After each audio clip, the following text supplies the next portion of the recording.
Eating high quantities of ultra processed food raises your risk of premature death. Surprise, surprise, right? We already knew this. I came across an article that was titled something to that degree. And of course, I've known of things like this, and I believe most people do. But the article pulled out some things that I thought would be um, good to talk about, to continue to sound the alarm. Now, I do eat some processed food from time to time, and at times I eat more than I need to. Let's be honest. That's one thing I want to do is be honest. Like, I don't want to act like I'm, being, perfect with my diet.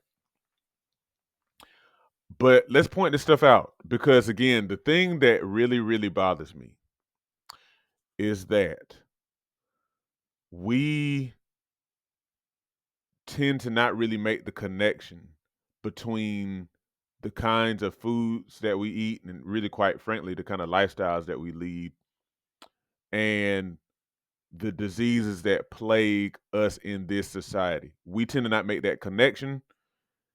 We don't really realize that a lot of our doctor bills are associated with that and a lot of the suffering that we endure. We don't realize how much we are contributing to poor health. We don't realize it. So let's get into this. And I'm going to link to these articles so you can look at them. Of course, I'm not going to talk about everything in these articles, but I'm going to point out some things that I think is important to talk about. All right. Oh yeah, make sure you like and subscribe too if you haven't already. So anyhow, let me tell you guys some of these things I put out in this article. So for each 10% increase in ultra processed food consumption, there was a 3% increase in the risk of dying prematurely. Now, they defined premature death as death between the ages of 30 and 69. That's generally what is understood as premature death. And then ultra processed food is defined as food that contains little to no whole food. So basically, food that really doesn't have food in it at all. And it's made from quote chemically manipulated, often very cheap ingredients. Also, often made with synthetic additives that make the foods more edible, more tasty, more palatable, and basically, they said habit forming, aka addictive. So we kind of know this. I talk about this stuff a lot, but just think about that.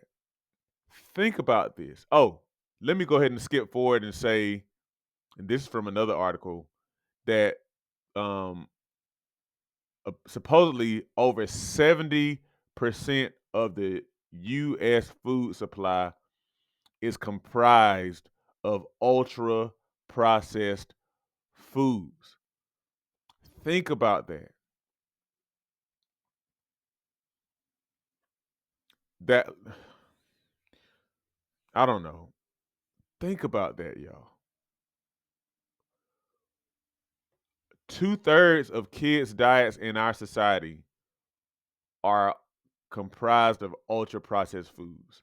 Now, we know this to be true. I think about how my kids come home with candy almost every day. Almost every single day.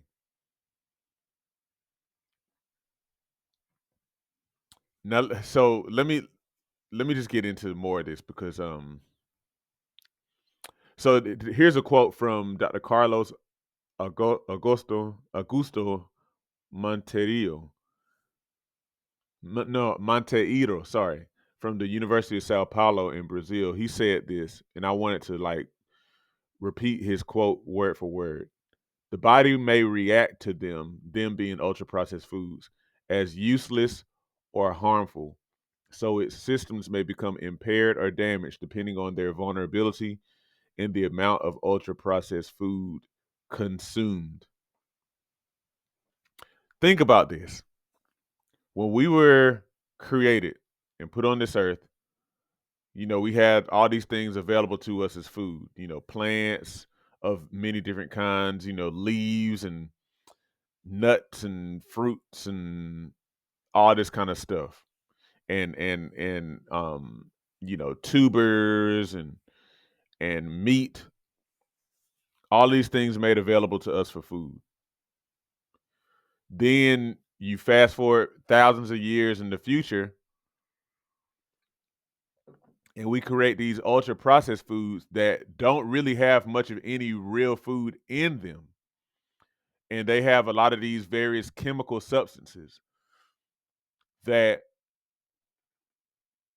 come into your body. Now, food to me is kind of like, for those of you who are about my age, you remember when we used to use CD-ROMs and stuff for computers, like to install programs. And it's like when you put the CD-ROM in the computer and then you put it in there and it has the auto run sequence where it automatically kind of starts to pull stuff off of the CD to install that program. I believe that's what real food is like inside of our bodies. Our bodies already, they recognize and kind of know what to do with the different things and start putting stuff various places. What about ultra processed food? Like, what happens with that? The way that we tend to treat it when we eat it is that it's that mindset that we have where I need to put some food on my stomach. I feel hungry, so I need to put some food on my stomach. So we're not even eating for health. We're just eating to put stuff in, but it still has an effect on the body. However, the effect of ultra processed food, especially if we're eating a whole lot of it, is such that when it comes in, the body's like, hold up, what do I do? What do I do with this? I can't do anything with this, but then also the thing to recognize is that these substances, just like the healthy stuff, a lot of these substances are bioactive. It means that it has some sort of effect on living tissue. So it's not just like inert, just taste that passes on through. These things have little to no nutrients, and then they have various other substances that are bioactive in a negative way. When we eat diets that are high in these, when our kids are eating diets that are high in these, like this guy said from the University of Sao Paulo, we are affecting negatively our bodily systems, our bodily tissues and organs. And there's this big dissociation between between what we're eating and the diseases that are like so prevalent in American society. And it's like, it's just baffling. I just think about, the McDonald's at our hospital. I think it's still there. I can't remember. I'm pretty sure it's still there though.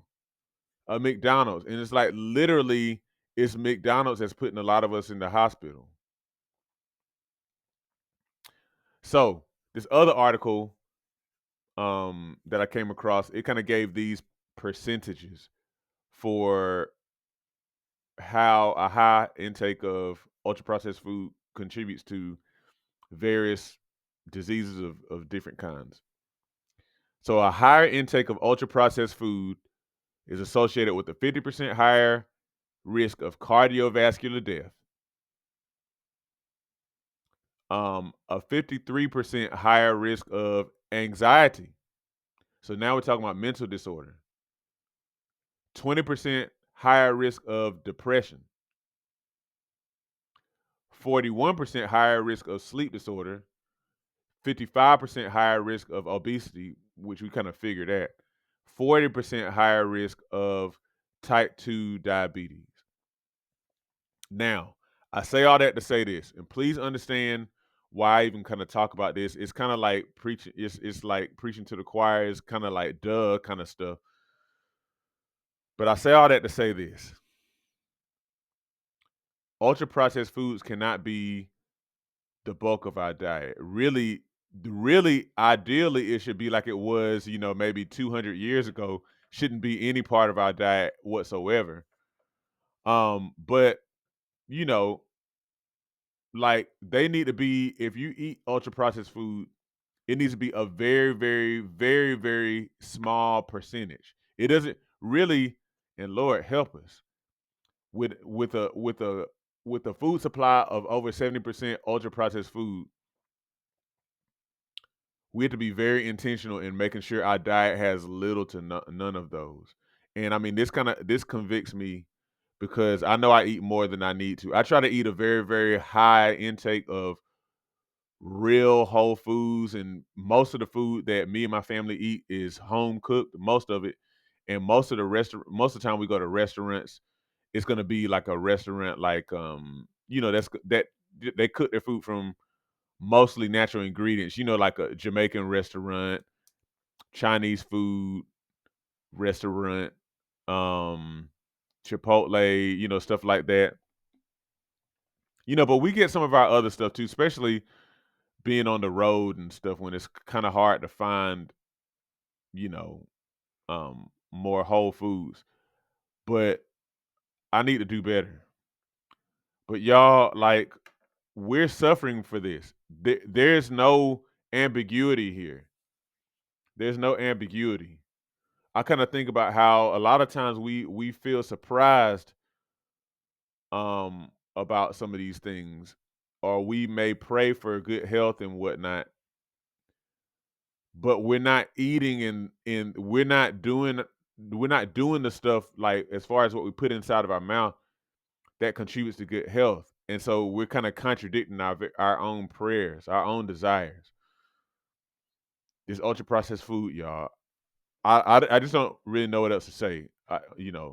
Check out the articles for yourself if you're interested. Share with a friend. You know, look at your pantry, kind of see what kind of food you're eating, and you know, again, there's no judgment here. I'm just interested in us being empowered to take care of ourselves, because this is affecting our health. It's affecting our pocketbooks and wallets.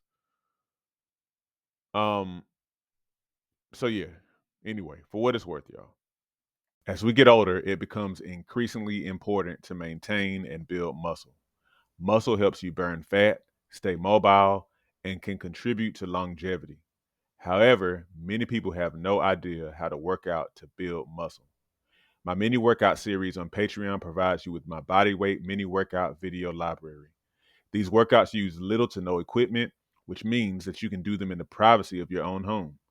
They start at beginner level and progress from there to ensure you continue to see results. Every workout is a full body workout, hitting chest, back, legs, and glutes, as well as other muscles in between. Become a patron today and receive access to my series of mini workouts, plus access to a digital copy of my book, 8 Weeks to Transform Your Diet and Your Health. By combining the workouts with healthy diet changes, as outlined in my book, you'll definitely be on your way to weight loss, improved health, and visible results. Join me at patreon.com/ShawnB2B Fitness today.